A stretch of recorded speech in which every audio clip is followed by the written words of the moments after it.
জানি আজ সারা দিন মুষলধারে বৃষ্টি হতেই চলেছে, থামার কোনো নামগন্ধ নেই। অফিস থেকে যে বাড়ি যাব, আজ মনে হয় বাড়ি যাওয়াই হবে না। প্রতিদিনের থেকে আজকের আকাশের আবহাওয়াটা কেমন জানি বিরল দেখাচ্ছে। এর আগে অনেকবার অফিস থেকে বাড়ি ফেরার পথে বৃষ্টি নেমেছিল, কিন্তু আজকের আকাশের আবহাওয়াটা কেমন জানি একটা ভয়ঙ্কর দেখাচ্ছে।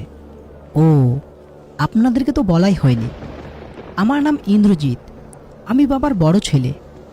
আপনাদেরকে আমি গ্রামের বাড়িটা দেখাই। দেখতে পাচ্ছেন, এটা হলো আমার গ্রামের বাড়ি, আর ইনি হচ্ছেন আমার বৃদ্ধ বাবা। আকাশের অবস্থা খারাপ, এর জন্য আমি বাড়ি যেতে পারছি না। আমি আর বাবা একসঙ্গে না খেলে বাবা যেন খেতেই পারে না, কারণ ছোট্টবেলাতে আমার মা মারা গেছে। বাবা আমাকে অনেক কষ্ট করে পড়াশোনা করিয়েছে, এমনকি আমি পড়াশোনা করে চাকরিও পেয়েছি। এখন যদি তাড়াতাড়ি বাড়ি না যেতে পারি, বাবা আমার জন্য দুশ্চিন্তা করবে।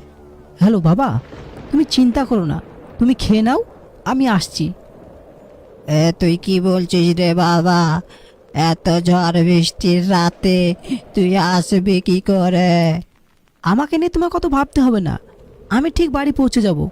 তুমি খাওয়া দাওয়া করে নাও, আমি আসছি বললাম তো। ফোনটা কেটে দিলাম। কেমন জানি আর ভালো লাগছে না। বাড়ি না গেলে কেমন জানি একটা নিজেকে কেমন লাগে, অনেক চিন্তা হচ্ছে, কিন্তু আকাশের দিকে তাকিয়ে আবার যেতেও ইচ্ছা করছে না। মনটা কেমন জানি নাড়া দিয়ে উঠল। যাই হোক, আমাকে বাড়ি যেতে হবে। অফিস থেকে তখন আমি বাড়ি যাওয়ার জন্য রাস্তার দিকে চলতে শুরু করলাম, কিন্তু এই দিকে রাত হয়ে গেছে। রাস্তার দিকে তাকিয়ে অনেক ভয়ও লাগছে। এক পা দুপা করে স্টেশনের কাছে চলে আসলাম। স্টেশনের চারিদিকে এত পরিমাণে আলো যে রাত না দিন সেটা বোঝাই যাচ্ছে না, কিন্তু এই দিকে অনেক রাত হয়ে গেছে। আমি বাইরে না দাঁড়িয়ে ভিতরে গিয়ে বসলাম। ভিতরে গিয়ে দেখি আশেপাশে কোনো মানুষ নেই, কারণ আমি জানি যে এই ট্রেনটাই শেষ ট্রেন। এই ট্রেনটা যদি আমি না পাই, তাহলে কিন্তু আমি বাড়ি পৌঁছাতে পারবো না।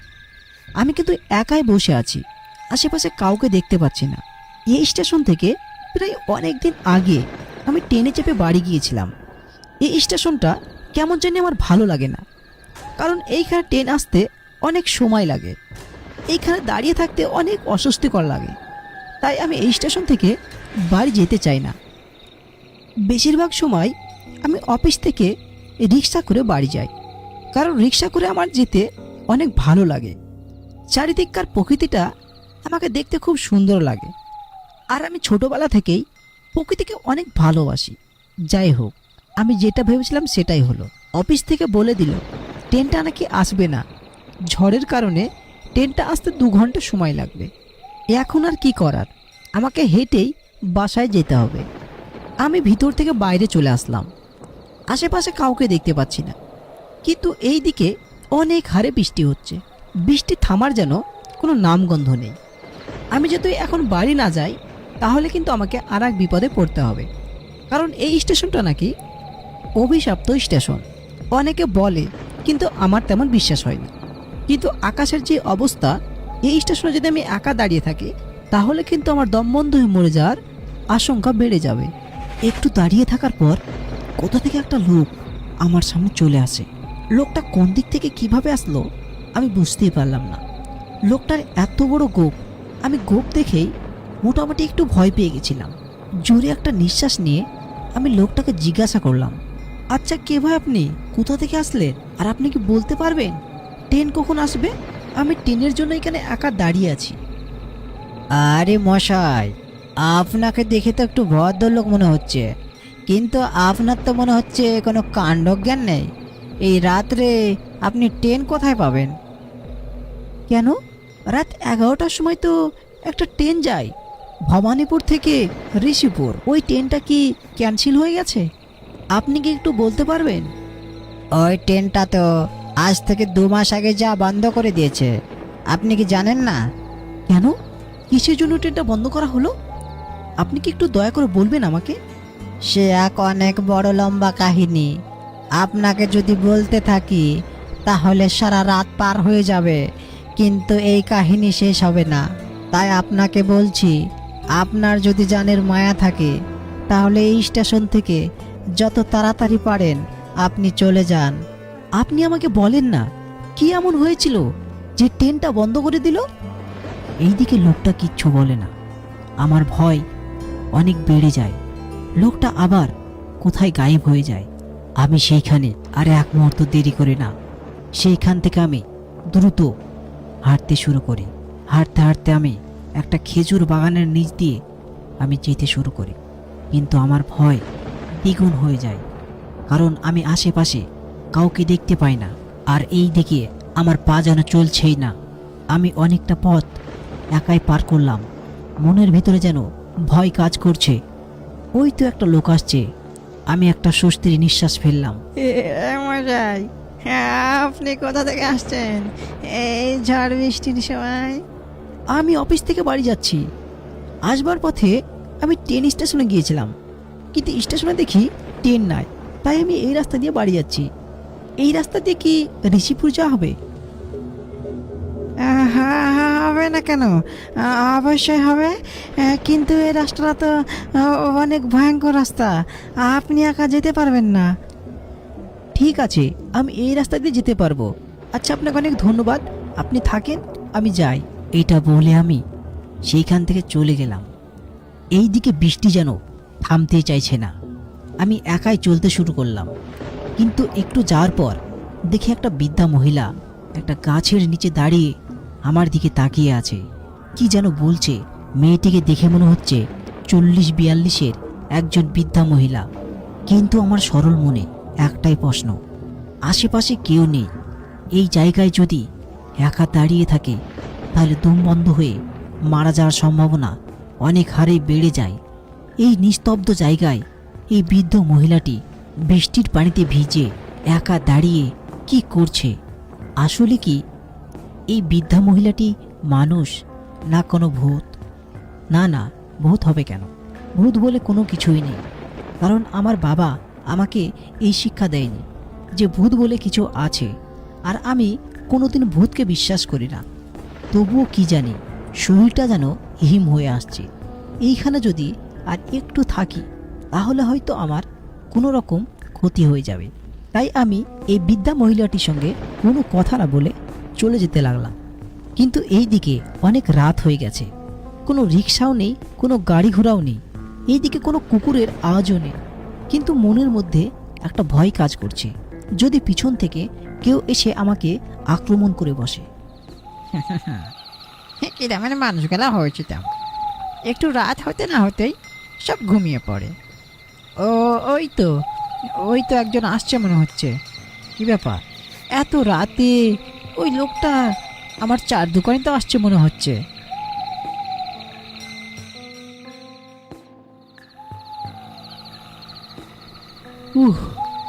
একটু বাঁচলাম। এত ভয়ঙ্কর রাস্তা দিয়ে আমি কোনোদিনও পার হইনি, আর একটুর জন্যই দমে বাঁচলাম। নইলে আমার প্রাণটা মনে হয় বের হয়ে যেত। চার দোকানটাতে বসলাম। এইদিকে বৃষ্টিও থেমে গেছে। এই লোকটা আমার দিকে এক দৃষ্টিতে তাকিয়ে আছে। দেন ভাই দেন, গরম গরম এক কাপ চা দেন। গায়ের রক্ত যেন একেবারে ঠান্ডা হয়ে গেছে। আচ্ছা ঠিক আছে, দিচ্ছি। আপনি এত রাত্রে এই বৃষ্টির মধ্যে কোথা থেকে আসছেন?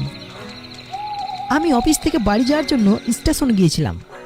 স্টেশনে গিয়ে দেখি ট্রেন নেই। তাই আমি হাঁটতে হাঁটতে আপনার এই দিকে চলে আসলাম। আচ্ছা, আপনার জানা মতে কেউ গাড়ি চালায় এমন লোকের খোঁজ কি আপনি দিতে পারবেন? যা পয়সা নেবে আমি দেব, কিন্তু আমাকে যেন এই রাত্রে বাড়ি পৌঁছে দিয়ে আসে। না না না না বাবু, এমন কোনো লোক নাই আমার জানা মতে। আর এখন তো অনেক রাত হয়েছে, এখন সবাই ঘুমিয়ে পড়েছে। আপনি একটা কাজ করুন, আজকে রাতটা আমার দোকানেই থেকে যান। না না না না, আমার থাকা হবে না। দেন, আপনি এক কাপ চা দেন, তারপর আমি ভেবেচিন্তে দেখি কি করা যায়। আচ্ছা ঠিক আছে বাবু, আপনি ভেবেচিন্তে দেখুন কি করা যায়। যদি আপনি বাড়ি না যেতে চান তা আমার এখানে থেকে যেতে পারেন, কোনো অসুবিধা হবে না। আমি থাকা খাওয়ার ব্যবস্থা করে দিচ্ছি। আচ্ছা ঠিক আছে, আপনি এখন এক কাপ চা দিন তো, আমি তারপর মাথা ঠান্ডা করে বলছি কি করব। ঠিক আছে বাবু, আমি এক্ষুনি দিচ্ছি আপনাকে। এই নেন বাবু চা। আমি চায়ে এক চুমুক দিলাম, দিয়ে আমি জিজ্ঞাসা করলাম, আচ্ছা আপনার এখান থেকে ঋষিপুর কতটা পথ? আপনার কি কোনো ধারণা আছে? যদি থাকে তাহলে একটু বলুন না আমাকে প্লিজ। বাবু, আমরা মূর্খ টূর্খ মানুষ, পড়া টড়া অতটা করে নে, এই দোকান চালিয়েই খাই, আমি তো বলতে পারবো না। ও, যদি পারতেন তাহলে আমার খুব ভালো হতো, কারণ এই রাস্তা দিয়ে আমি এর আগে কোনো দিন আসিনি, তাই আমার আইডিয়াও ঠিক তেমন হচ্ছে না। বাবু, আপনাকে একটা ভালো কথা বলছি, যদি আপনি থাকেন তাহলে থাকুন, অনেক রাত হয়েছে তো, আমি দোকানটা বন্ধ করব। আর যদি যান তাহলে আপনি এখনই যান। আচ্ছা ঠিক আছে, আপনি দোকানটা বন্ধ করে দিন, আমি থাকবো না, আমি এখনই চলে যাব। যদি থাকার হতো তাহলে আমি অফিসেই থেকে যেতাম, আমার বাড়িতে বৃদ্ধ বাবা আছে, তার জন্য আমাকে খুব তাড়াতাড়ি যেতে হবে। ঠিক আছে বাবু, আপনি যখন থাকবেন না তখন আপনি যখন যাবেন তখন যান, কিন্তু পিছনের দিকে তাকাবেন না, কিন্তু এই রাস্তাটা মোটেও ভালো না। আমার চা খাওয়া হয়ে গেলে আমি আর ওই দোকানে এক মুহূর্ত থাকলাম না। বৃষ্টি শেষে আকাশের আবহাওয়াটা বেশ ভালোই দেখাচ্ছে, তাই আমি একাই সেই রাস্তা দিয়ে হাঁটতে শুরু করলাম। আশেপাশে কোনো মানুষ নেই, চারিদিকে ঝিঝি পোকার ডাক, গাছপালা, বনের ভিতর দিয়ে সরু রাস্তা বয়ে গেছে। ওই রাস্তা দিয়ে আমি একাই হেঁটে চলেছি।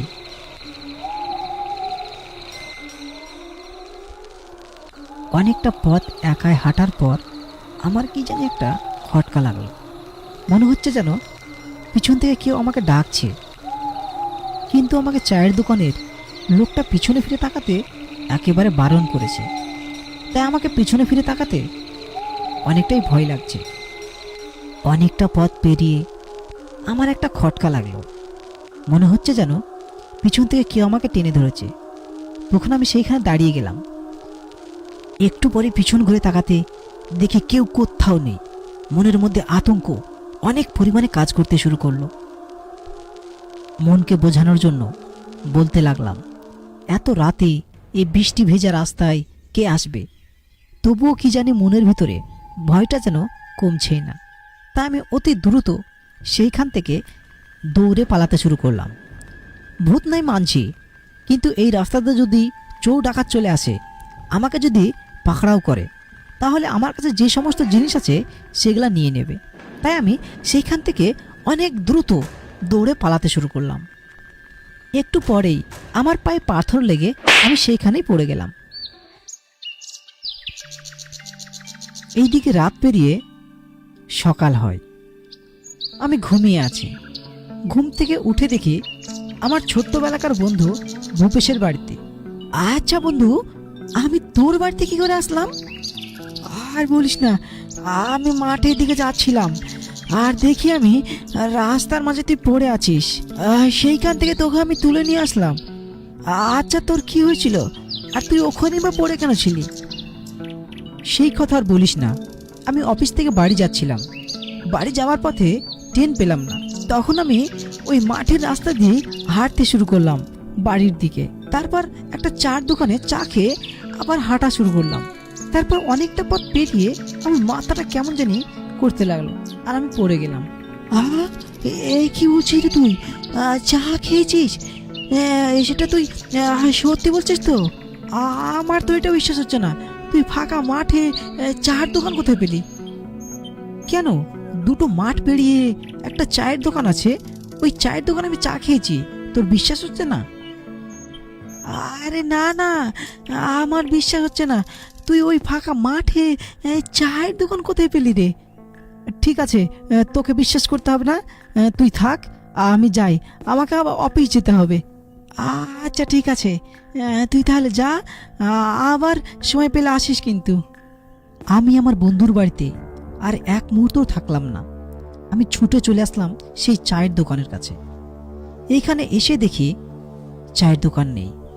এ কি, আমি রাত্রিবেলা এখান থেকে চা খেয়ে গেলাম, আর এখন চায়ের দোকান নেই? চারিদিক ফাঁকা, কেউ কোথাও নেই। তাহলে কি আমার সঙ্গে এটা বলে অনেকক্ষণ সে ভাবতে থাকলো, তাহলে কি তার সঙ্গে ভৌতিক কিছু ঘটে গেল? অনেকক্ষণ ভাবার পর সে বুঝতে পারল এটাও কি সম্ভব।